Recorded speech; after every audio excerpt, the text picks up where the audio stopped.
Today's readings invite us to ask a simple but challenging question. What do I really see? What do you really see? Do you see only what is on the surface? Or do you see what truly matters? Ano ba talaga ang nakikita natin? Yung mata ba natin ang nakikita, yung mababaw lang? O nakikita natin yung malalim na katotohanan ng mga bagay sa ating kapaligiran at sa ating buhay? In our gospel today, Jesus heals two persons possessed by demons. And Jesus ordered the demons to go into the herd of swine. Nakakatawa nga yung ebanghelyo kasi nakiusap pa yung mga demonyo kay Jesus. Sabi nila kay Jesus, kung papalayasin mo kami, dun mo na kami papuntahin sa mga baboy. Sabi naman ni Jesus, go then. Kung gusto nyo doon, edi doon kayo. At lumipat ka sila doon sa mga baboy na nagtatakbo at nahulog sa bangin na matay. Imagine that. Two men are healed.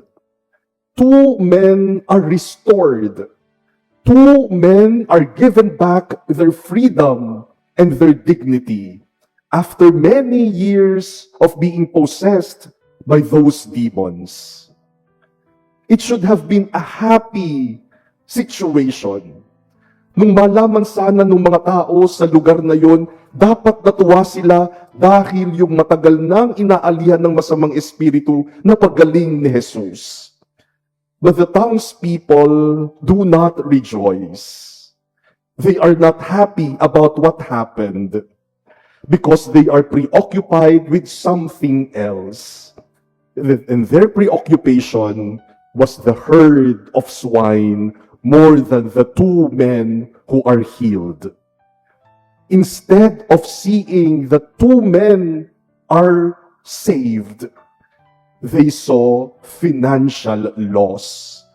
Nawala yung kanilang mga swine na kanilang kabuhayan. Parang mas mahalaga pa yung mga baboy kaysa dun sa dalawang napagaling ni Jesus. And instead of welcoming Jesus, they asked him to leave. Sana sinabi nila na pagaling ni Jesus, yung dalawa, marami pa siyang himalang magagawa sa ating bayan.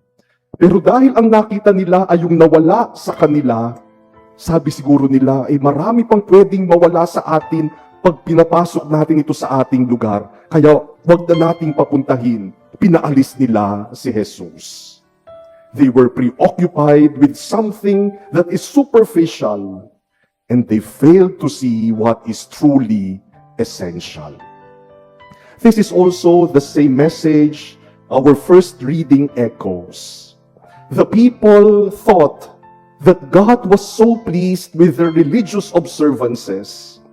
They thought that God was so happy with their rituals, with their sacrifices, and with their songs. But God told them, I want something else. I want something more. And God demands mercy, justice, and righteousness more than the external observances and rituals. Because God does not look at the appearance, God sees the heart. Hindi mababaw ang paningin ng Diyos. Tinitingnan niya kung ano yung malalim na katotohanan sa ating puso. My dear brothers and sisters, on this second day of our novena, in honor of our patroness, Mary, Mother of Hope, we once again look at Mary. And Mary learned that from God. Mary learned to see beyond the externals, the visible. Mary sees that beyond what is happening in her life, God is working and fulfilling His will. When the angel announced to her that she was chosen to be the mother of the Son of God, Mary did not doubt. Hindi naman niya sinabing, ay, mahirap yan. Naku, imposible yan. Hindi ko kakayanin yan. When Mary was standing beneath the cross of Jesus, she could have lost hope. But Mary remained to be the mother of hope because she knows that beyond what is happening, God is fulfilling His divine will. Beyond the externals, the pain, the suffering, the confusion, and the questions, God is doing something great. Because hope is born when we look beyond what is visible, what is the appearance, and what is superficial. Kapag mababaw lang ang ating paningin, mabilis tayong mawawalan ng pag-asa. Saan nagsisimula ang pag-asa? Kapag tinitingnan natin na ang lahat ng bagay ay bahagi ng mas malaking plano ng Diyos para sa atin. There is where hope is born. And so today, my dear brothers and sisters, the invitation to each one of us is very simple. The invitation is to be deep, not shallow. Maging malalim na mga Kristiyano, hindi mababaw. To be shallow, to be a shallow person is to judge instantly. To be deep is to understand patiently. To be a shallow person is to see the mistakes of others. To be a deep person is to see the woundedness that causes those mistakes. To be a shallow person is to value things. But a deep person values persons. A shallow person asks, what will I lose? A deep person asks, how can I love more even though I may lose many things? A shallow person sees problems, hardships, and difficulties and loses hope. A deep person sees that everything falls within the plan of God for us. Let us be deep persons, not shallow ones. Huwag maging mababaw, maging malalim na tao at Kristiyano. Unfortunately, our world encourages superficiality.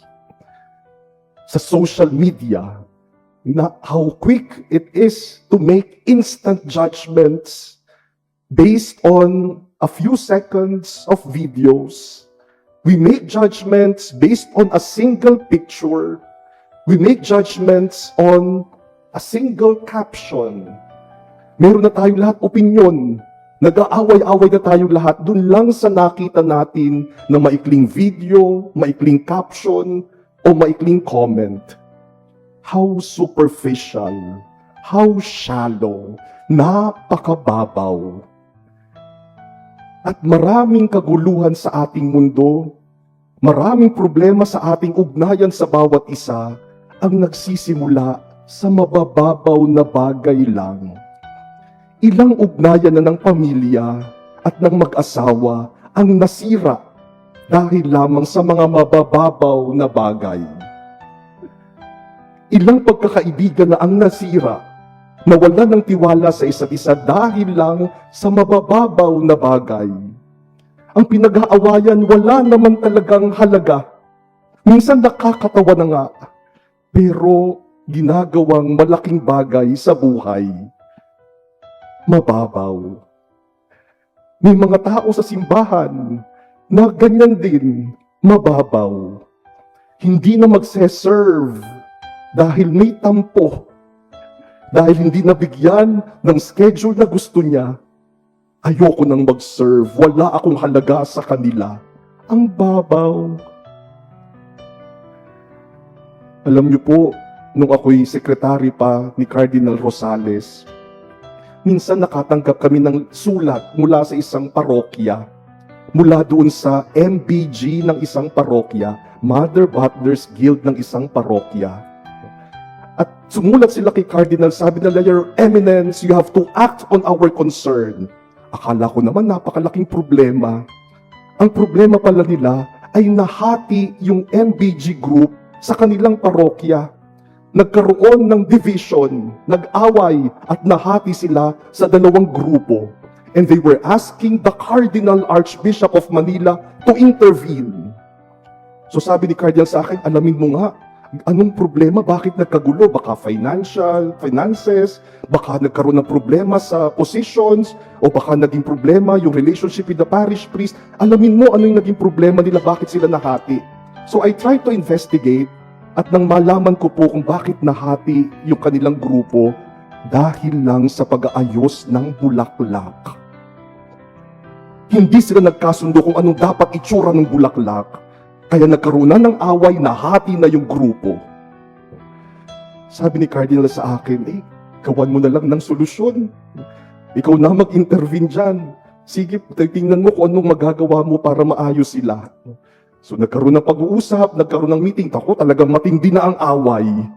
O sabi ko, para ho wala ng away, hatiin na lang natin yung mga araw kung kailan kayo mag-aayos ng bulaklak. O yung isang grupo, mag-aayos kapag Tuesday, Thursday, at Saturday. Yung isang grupo mag-aayos kapag Monday, Wednesday, at Friday. O yung Sunday paghatian, pag first and third, o itong grupong ito, pag second and fourth Sunday, yung grupong ito. Sabi nila, Father, paano pag may fifth Sunday? Walang bulaklak. Sabi ko, walang magbubulaklak pag fifth Sunday para walang away. Dahil lang sa bulaklak. Ang babaw. The invitation for us is to be deep Christians. To see the person and not the problem. To see the soul and not the sinner. And to see God's hand even in the midst of problems and crises and difficulties in our lives. That is what it means to live in Christian depth. My dear brothers and sisters, every time we celebrate the Eucharist, we learn the lesson of seeing deeply. Because to the superficial eyes, what we see is simply bread and wine. But to the eyes of faith, we recognize the body and blood of Jesus.